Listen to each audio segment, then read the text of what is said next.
కందిపప్పు పూర్ణం బొబ్బట్లు.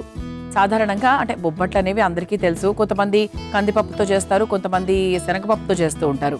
కొన్ని ప్రాంతాల్లో కందిపప్పుతో చేస్తారు తెలుసా. కర్ణాటక ప్రాంతాల్లో కందిపప్పు ఉపయోగిస్తూ ఉంటారు.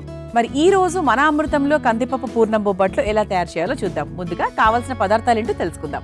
కందిపప్పు పూర్ణం బొబ్బట్లు తయారు చేసుకోవడానికి కావాల్సిన పదార్థాలు: నానబెట్టుకున్న కందిపప్పు 1 కప్పు, నెయ్యి 4 టేబుల్ స్పూన్లు, గోధుమ పిండి 1 కప్పు, పసుపు 1/2 టేబుల్ స్పూన్, రవ 1/2 కప్పు, ఉప్పు తగినంత, బెల్లం పొడి 1 కప్పు, యాలక్కుల పొడి 2 టేబుల్ స్పూన్లు, ఎండు కొబ్బరి పొడి 1/2 కప్పు, నూనె 2 టేబుల్ స్పూన్లు. కందిపప్పు పూర్ణం బొబ్బట్లు తయారు చేసుకోవడానికి కావాల్సిన పదార్థాలన్నీ కూడా రెడీగా ఉన్నాయి. అయితే ఇక్కడ మనకు కందిపప్పు గురించి మాట్లాడుకోవాలి. కందిపప్పు అంటే ప్రతి ఒక్కరి ఇంట్లో ప్రతిరోజు చేసుకునేటువంటి పప్పు కందిపప్పుతో పెసరపప్పుతో కలిపి కూడా చేస్తూ ఉంటారు. అది మనందరికీ తెలిసిందే. అయితే కందిపప్పులో అధికంగా ఏమేమి ఉంటాయి అంటే manganese, magnesium, sodium, iron, zinc, selenium, potassium, ఇలా ప్రతిదీ, ప్రోటీన్లు, ఇలా మనకు ఆరోగ్యానికి కావాల్సిన ముఖ్యమైన పోషక విలువలన్నీ కూడా కందిపప్పులో ఉంటాయి. అందుకే అంటూ ఉంటారు కదా, శాకాహారం తీసుకునే వాళ్ళు ఏంటమ్మా పప్పులో ఉన్నన్ని వేరే దాంట్లో ఉంటాయా అంటూ ఉంటారు. అవునా? అదేంటంటే మనకి కందిపప్పు ఎంతో కొంత ప్రతిరోజు ఏదో ఒక రూపంలో తీసుకోవాలి. అందుకే పసిపిల్లలకు కూడా ఏంటంటే ముద్దపప్పు కందిపప్పుతో చేసి పెడుతూ ఉంటారు. కాస్త ఉప్పేసి ఎంత రుచికరంగా ఉంటుంది. అది మనకి చాలా చాలా ముఖ్యమైనటువంటి పదార్థం. అలాగే ఇందులో గ్లైసెమిక్ ఇండెక్స్ కూడా చాలా తక్కువగా ఉండడం వల్ల మధుమేహంతో ఇబ్బంది పడుతున్న వారికి కూడా చాలా బాగా సహాయపడుతుంది. పప్పు అనేది ఎందుకు మన భోజనంలో ఎందుకు ఇంక్లూడ్ చేశారు అంటే మంచి ఎనర్జీ అన్నమాట. అంటే కూరలలో కొన్ని పోషక విలువలు ఉంటే దాల్స్ అంటే పప్పుల్లో అంత మంచి పోషక విలువలు ఉంటాయి, లెంటిల్స్లో. మరి అటువంటి దాంట్లో మంచి స్వీట్ తయారు చేసుకుందాం ఈరోజు. ఫస్ట్ ఏం చేద్దామంటే నేను కాసేపు కందిపప్పు నానబెట్టానండి, కొంచెం మనకు ప్రాసెస్ ఈజీ అవ్వడానికి. ముందుగా ఒక కుక్కర్ తీసుకోవాలి. అంటే మన ఇంట్లో చిన్న కుక్కర్స్ ఉంటాయి కదా, అలా ఒక చిన్న కుక్కర్ తీసుకొని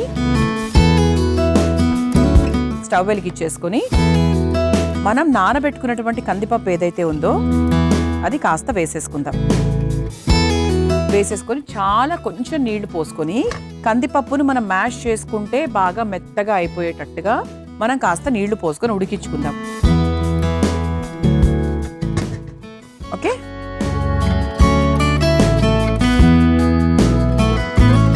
ఇది మనకు ఉడుకుతూ ఉంటుంది. ఇది ఉడికిన తర్వాతనే మనం పూర్ణం ప్రాసెస్ చేసుకోవచ్చు. ఆ విషయం మీ అందరికీ తెలుసు. ఈలోపు మనం ఏం చేసుకోవచ్చు అంటే ఇలా ఒక మిక్సింగ్ బౌల్ తీసుకొని అందులో కాస్త గోధుమ పిండి, పొడి పిండి కొంచెం ఉంచుకుందాం, అవసరమైతే మళ్ళీ వేసుకోవచ్చు. ఆ తర్వాత ఇందులో కాస్త రవ. అంటే ఎప్పుడూ కూడా బొబ్బట్లు తయారు చేసేటప్పుడు పిండితో పాటు కాస్త రవ కూడా వేయండి, అప్పుడు మనకు కొంచెం కరకరగా వస్తుంది అనమాట. కాస్త రవ, ఆ తర్వాత కొంచెం పసుపు కూడా వేసుకుందాం. అంటే చాలామంది పసుపు వెయ్యరు, కానీ పసుపు వేస్తే రంగు బాగుంటుంది, అలాగే మంచి యాంటీ ఇన్ఫ్లమేటరీ కాబట్టి. సో ఏ రకంగా చూసినా కూడా పసుపు ఏ వంటల్లో అయినా కూడా చాలా చాలా మంచిది. ఇది ఒకసారి కలిపేసుకుందాము. తర్వాత ఇందులో కొంచెం ఉప్పు కూడా వేసుకుందాం. అంటే ఎప్పుడు కూడా పూర్ణం పిండిలో అంటే ఈ చపాతీ పిండి ఏదైతే ఉందో దాంట్లో కాస్త ఉప్పు వేసుకోవాలి. అది మనకు స్వీట్ అయినప్పటికీ కూడా కాస్త ఉప్పు వేసుకుంటే వచ్చే రుచి వేరు. ఇప్పుడు దీంట్లో మనం కొంచెం నీళ్లు పోసుకొని కొంచెం మన చపాతీ పిండిలాగా కలుపుకోవాలి.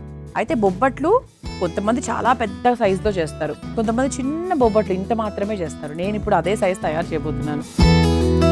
సో ముందుగా కాస్త నీళ్లు పోసుకొని పిండి కలిపేసుకుందాం. కొంతమంది ఏంటి అంటే ఇందులో మైదా పిండి వేస్తూ ఉంటారు. అంటే బొబ్బట్లు పూర్తిగా మైదా పిండితో తయారు చేస్తూ ఉంటారు, కానీ వస్తుందండి, గోధుమ పిండితో కూడా చక్కగానే వస్తుంది. కావాలంటే కొంచెం మీరు అంటే బొబ్బట్ల విషయంలో కొంచెం మైదా పిండి అనేది కొంతమందికి బాగా సాగుతుంది కాబట్టి మైదా పిండి చేయడానికి సులువుగా వస్తుందని వేసుకుంటారు. కానీ గోధుమ పిండితో కూడా చక్కగా పిండి నానితే గనక చాలా బాగుంటుంది. దీనికి ఒక చిట్కా చెప్పనా అండి. ఫర్ ఎగ్జాంపుల్ మీరు ఇలా కలుపుతున్నారు కదా, దీంట్లో మనం కొంచెం నూనె వేసుకుందాం. నూనె వేసుకున్నప్పుడు ఏంటి అంటే చాలా బాగా సాగుతుంది, మనకి చాలా బాగా వస్తుంది కూడా. ఇదిగోండి, నూనె వేసుకున్నప్పుడు ఏంటి అంటే మీకు పిండి ఇలా ఒత్తుకున్నప్పుడు మంచిగా సాగుతుంది. కాకపోతే ఇది ఎప్పుడు కూడా పిండి తయారు చేసుకున్నాక ఒక 20 నిమిషాలు, గంట సేపు, బొబ్బట్ల విషయంలో అయితే నేను గంట సేపు అని చెప్తానండి, గంట సేపు నానబెట్టేసుకోవాలన్నమాట. నేనేం చేస్తా తెలుసా అండి, అంటే అందరూ అదే చేస్తారనుకుంటాను మోస్ట్లీ. ఇలా పిండి కలుపుకున్న తర్వాత ఇలా బాగా కలిపేసుకోవాలి. ఫస్ట్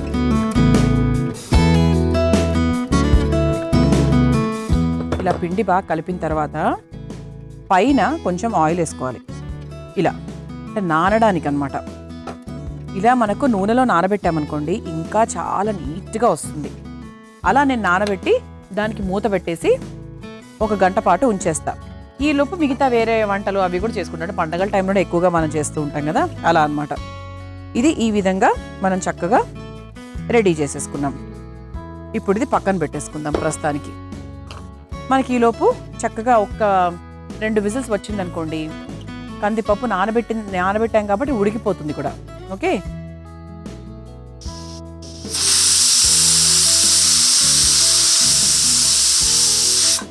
చూసారా చక్కగా 1 విజిల్ వచ్చేసింది.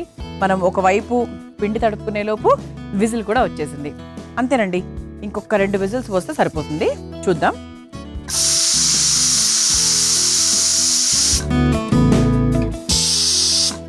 ఓకే అండి, స్టవ్ ఆఫ్ చేస్తున్నాను. సో ఇప్పుడే మనకు విజిల్ వచ్చింది కాబట్టి చక్కగా అది కొంచెం ఉమ్మగిల్లాలి. కొంచెం మనకు ప్రెషర్ పోయేదాకా ఒక 2-3 మినిట్స్ టైం పడుతుంది కాబట్టి అంతవరకు వెయిట్ చేసేద్దాం. ఒక 2 మినిట్స్ వెయిట్ చేసాం కదా, ఒకసారి చూద్దాము. ప్రెషర్ కూడా పోయిందండి. మరి పేస్ట్లా కూడా అవనక్కర్లేదు. ఇది ఒకసారి మనకి ఇలా పప్పు గుత్తితో అయినా లేకపోతే చక్కటి గరిటెతో అయినా మనం ఇలా మ్యాష్ చేసేసుకోవచ్చు. పర్ఫెక్ట్గా వచ్చిందండి. ఇప్పుడు ఒకసారి స్టవ్ వెలిగించేసుకుందాం. మరొకసారి స్టవ్ వెలిగించేసుకొని మనం ఇలా చిన్న, అంటే కొంతమందికి నీళ్ళగా వచ్చిందనుకోండి, కంగారు పడకండి, స్టవ్ వెలిగించుకోండి. బాగా హైలో పెట్టేసి కలుపుతూ ఉండండి, ఆ నీళ్ళన్నీ వెళ్ళిపోతాయి. మీకు వన్స్ ఇది మనకు బెల్లం అది కలిపేసి ఫ్యాన్ కింద పెట్టేసామంటే ప్లేట్లో, అది చాలా గట్టిపడిపోతుంది. మీరేం కంగారు పడద్దు అసలు. కొంతమంది గ్రైండ్ కూడా చేసేస్తారు, బెల్లము అలాగే కందిపప్పు మిశ్రమం వేసేసి గ్రైండ్ కూడా చేసేస్తారనమాట. మీరు అలా కూడా చేసుకోవచ్చు. ఓకే, ఇప్పుడు మనం చక్కగా ఎటువంటి నీళ్లు ఇందులో లేవు, అంటే మనకు ఉండ కట్టుకోవడానికి ఇదిగోండి ఇలా చక్కగా ఉండ కట్టుకోవడానికి అనువుగా వచ్చింది కాబట్టి ఇప్పుడు మనం ఇందులో ఏం చేద్దాము, కాస్త బెల్లం పొడి వేసేసుకుందాం. అంటే టేస్ట్కి తగ్గట్టుగా చక్కగా వేసేసుకుందాం. 2 స్పూన్స్ లేదా 3 స్పూన్స్ వేసుకుందామండి.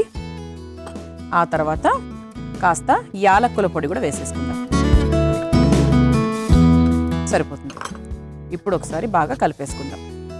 బెల్లం పొడే కాబట్టి మనకు ఆ వేడికి కరిగిపోతుంది, దగ్గర పడిపోతుంది.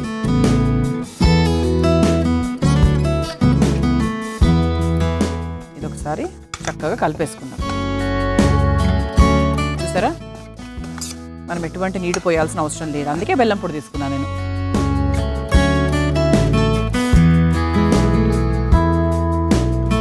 మీరు మిశ్రమం చల్లారిన తర్వాత మీకు ఇంకా ఫైన్గా పేస్ట్ రావాలి అనుకుంటే కనుక మీరు ఒకసారి రుబ్బుకొని ఆ తర్వాత కూడా మీరు ఉండలు కట్టుకోవచ్చు. ఓకే, అయిపోయిందండి. ఇది కొంచెం మనకు సిమ్లో ఇలాగే ఉంచుకుందాం, కొంచెం ఆ వాటర్ ఏమైనా ఉంటే కూడా వెళ్ళిపోతుంది. ఇప్పుడు మనం ఏం చేద్దామంటే చపాతీ కర్రాపీట తీసుకుందాం. నేను చెప్పాను కదా, నేను చేసేటువంటి బొబ్బట్లు చిన్న సైజు పూరీ సైజుతో తయారు చేస్తున్నాను. ఒక్కసారి చూద్దాం ఎలా చేస్తున్నాను ఏంటి అని. సో ఒకసారి ఇందులో మనము ఈ ఎండు కొబ్బరి పొడి కూడా వేసేసుకుందామండి. అంటే కొంచెం, అంటే మీకు ఇష్టం ఉన్న వాళ్ళు వేసుకోవచ్చు, లేకపోతే లేదు. ఎండు కొబ్బరి పొడి వేసుకుంటే కూడా మీకు ఆ చిరు తేమ, అంటే ఒకవేళ నీరు ఏదైనా ఉంటే కూడా వెళ్ళిపోతుంది అనమాట. అది కూడా ఒక చిట్కా. ఇది కొంచెం చల్లారుతూ ఉంటుంది. ఇది పక్కన పెట్టేద్దాం. ఈలోపు మనం ముందుగా తయారు చేసుకొని పెట్టుకున్నటువంటి పిండి ఏదైతే ఉందో దాన్ని తీసుకొని చిన్నగా తీసుకుందాం. అంటే మనం పూరీల సైజులో చేస్తున్నాం కాబట్టి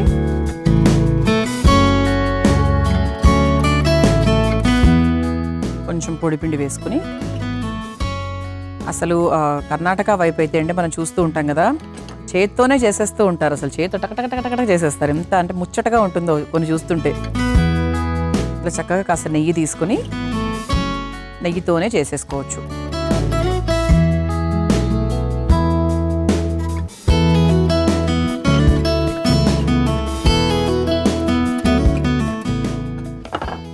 ఓకే, ఇలా చక్కగా పూరీలాగా చేసుకున్న తర్వాత దీంట్లో మనం స్టఫింగ్ చేసుకుందాం. ఇప్పుడు మనకి చక్కగా ఈ పూర్ణం ఉండ కూడా చల్లారిపోయింది కాబట్టి కావాల్సిన సైజులో, అంటే మనం పూరీ సైజ్ అంటే మన బొబ్బట్టు సైజ్ ఏం చేసుకుంటున్నామో దానికి తగ్గట్టుగా ఇలా చక్కగా చిన్న ఉండ తీసుకుని మధ్యలో ఇలా పెట్టేసుకొని ఇక నార్మల్గా మనం స్టఫింగ్ చేసేటువంటి ప్రాసెస్ చేసుకోవాలి. ఎక్స్ట్రా ఏదైనా ఉంటే తీసేసుకోవచ్చు. తీసేసుకొని ఒకసారి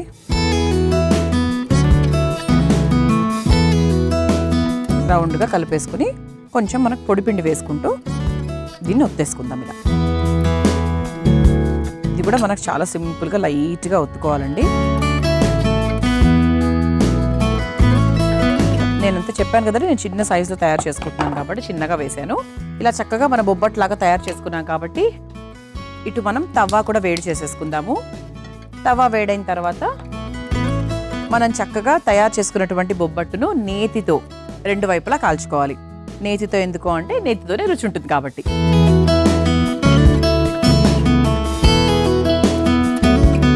ఇలా చక్కగా వేసేసుకున్నాము. ఇప్పుడు రెండో బొబ్బట్టు కూడా తయారు చేస్తాను. ఇంకా మనకు కావాల్సిన బొబ్బట్లండి. ముందుగా చెప్పాను కదా నేతితో కాల్చుకోవాలని చెప్పి, ఇలా నేతితో చక్కగా 2 వైపులా, అంటే ఒక వైపు కొంచెం కాలిన తర్వాత మనం ఇంకో వైపు తిప్పుకొని కాల్చేసుకోవచ్చు. కందిపప్పు పూర్ణ బొబ్బట్లు తయారు చేసుకుంటున్నాము. దాంట్లో భాగంగా ఒక బొబ్బట్టు ఆల్రెడీ కాల్చేసి మన ప్లేట్లో పెట్టేశాను. ఆ తర్వాత రెండో బొబ్బట్టు కూడా చక్కగా నేతితో 2 వైపులా కాలుస్తా అని చెప్పాను కదా. ఇదిగోండి, చక్కగా రంగు మారేంత వరకు మనం కాల్చుకోవాలన్నమాట. ఇలా చక్కగా చిన్న చిన్న సైజుల్లో చేసుకుంటే పిల్లలకు కూడా కొంచెం చూడడానికి కొంచెం ఇష్టంగా ఉంటుంది, బాగుంటుంది. అలాగే మనం కూడా ఎన్ని తింటున్నామో తెలియకుండా హాయిగా తినేయచ్చు. దీన్ని కూడా మనం ఒక సర్వింగ్ ప్లేట్లోకి తీసేసుకుందాం.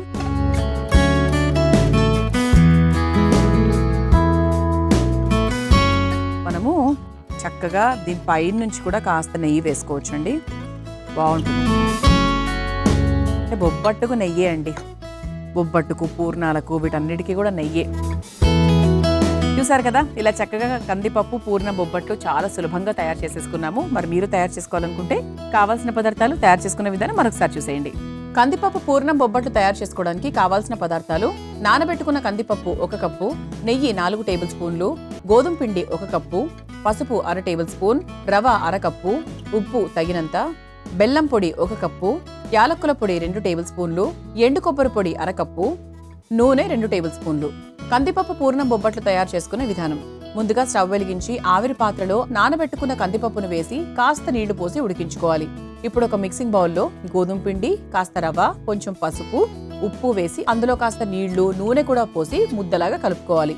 ఇప్పుడు ఉడికించుకున్న కందిపప్పును మెత్తగా మెదుపుకోవాలి.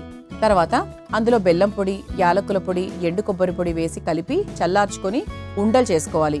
ఇప్పుడు కలిపెట్టుకున్న గోధుమ పిండి ముద్దను పీటపై వేసి పూరీలాగా ఒత్తుకోవాలి. కందిపప్పు ఉండను మధ్యలో ఉంచి క్లోజ్ చేసి బొబ్బట్లలాగా ఒత్తుకోవాలి. ఇప్పుడు స్టవ్ వెలిగించి తవ్వ వేడి చేసుకుని ఈ బొబ్బట్లను తవ్వ మీద వేసి నేతితో 2 వైపులా కాల్చుకొని ఒక సర్వింగ్ ప్లేట్లోకి తీసుకుని సర్వ్ చేసుకుంటే కందిపప్పు పూర్ణం బొబ్బట్లు రెడీ.